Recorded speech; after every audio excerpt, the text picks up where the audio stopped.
Chopping up drum breaks and loops on MPC Sample is a fast, intuitive way you can create different types of patterns from sampling loops just using the chop button. Now I have a drum break here which has a set pattern which we want to change.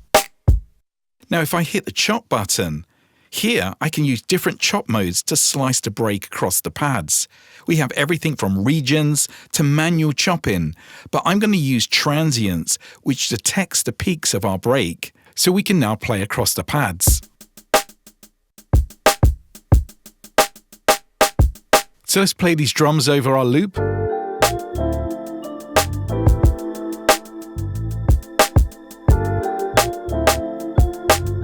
Using this technique allows you to play a completely different pattern from the same loop.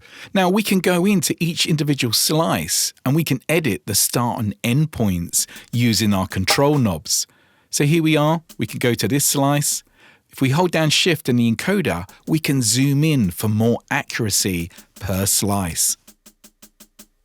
So here's our snare. Again, we can zoom in even tighter and really go to the beginning of the transients of that snare. Now to go back to the original break, just turn chop off and now you have the original sample. And then turn chop on again and it introduces the slices.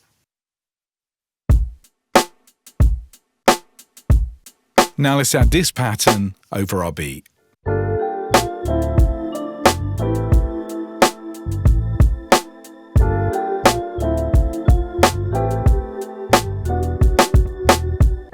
Now to do manual chopping, let's change our chop mode, and there we have it on manual. Now we can use the pads.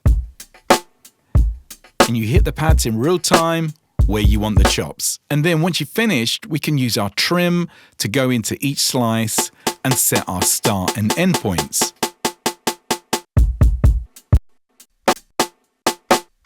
Again, we can zoom straight in using our encoder.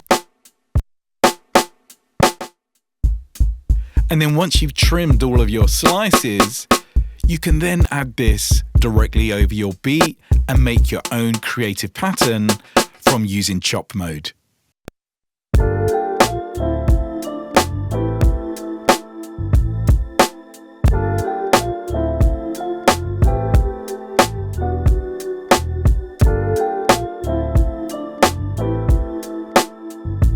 Now let's add some creative effects over our chops.